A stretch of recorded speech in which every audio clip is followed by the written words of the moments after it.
क्या आपने कभी सोचा है कि श्री कृष्ण की 16,000 रानियां क्यों थीं? क्या ये सिर्फ एक राजा की विलासिता थी, या इसके पीछे छुपी है कोई ऐसी सच्चाई जो आज भी समाज को आईना दिखाती है? आज हम आपको बताएंगे वो कहानी जो शायद आपने पहले कभी नहीं सुनी होगी। बहुत समय पहले एक शक्तिशाली असुर था, नरकासुर। उसका आतंक इतना बढ़ गया था कि वो जहां जाता वहां से सुंदर कन्याओं का अपहरण कर लेता। धीरे धीरे उसने 16,000 राजकुमारियों और कन्याओं को बंदी बना लिया। उन्हें अपने महल में कैद कर रखा था।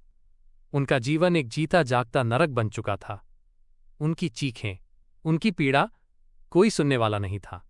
और फिर जब अत्याचार अपनी हद पार कर गया, जब हर तरफ से सिर्फ दर्द और पुकार ही सुनाई देने लगी, तब इस धरती ने पुकारा अपने रक्षक को, श्री कृष्ण को।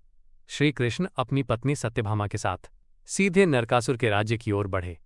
अब कल्पना कीजिए उस युद्ध की। एक तरफ था अहंकार और अत्याचार और दूसरी तरफ धर्म और न्याय। युद्ध शुरू हुआ, घमासान युद्ध, हथियारों की टकराहट आसमान तक गूंज रही थी। लेकिन अंत में सत्य की जीत हुई। श्री कृष्ण ने नरकासुर का वध कर दिया और उसी क्षण 16,000 कैद में बंद कन्याएं आजाद हो गईं। लेकिन असली समस्या अब शुरू हुई। उस समय का समाज बहुत कठोर था।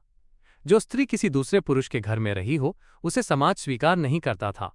सोचिए, वे निर्दोष थीं, फिर भी उन्हें सजा मिल रही थी। उनके अपने परिवार भी उन्हें अपनाने से डर रहे थे। उनका भविष्य पूरी तरह अंधेरे में था। ये आज़ादी उनके लिए अधूरी थी। तब उन सभी कन्याओं ने श्री कृष्ण से प्रार्थना की, हे प्रभु, अब हमें कोई स्वीकार नहीं करेगा। हमारी इज्जत, हमारा जीवन सब खत्म हो जाएगा। आप ही हमें सहारा दे सकते हैं। ये सिर्फ एक प्रार्थना नहीं थी, ये थी सम्मान और अस्तित्व की पुकार। तब श्री कृष्ण ने एक ऐसा निर्णय लिया जो इतिहास बन गया। उन्होंने सभी 16,000 कन्याओं से विवाह कर लिया। लेकिन ध्यान दीजिए, ये विवाह प्रेम या भोग के लिए नहीं था। ये था उनकी इज्जत बचाने के लिए। ये था उन्हें समाज में सम्मान दिलाने के लिए।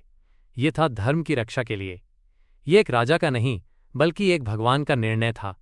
कहा जाता है कि श्री कृष्ण ने अपनी दिव्य शक्ति से खुद को 16,000 रूपों में विभाजित कर लिया। हर रानी के लिए अलग महल, हर महल में स्वयं कृष्ण उपस्थित।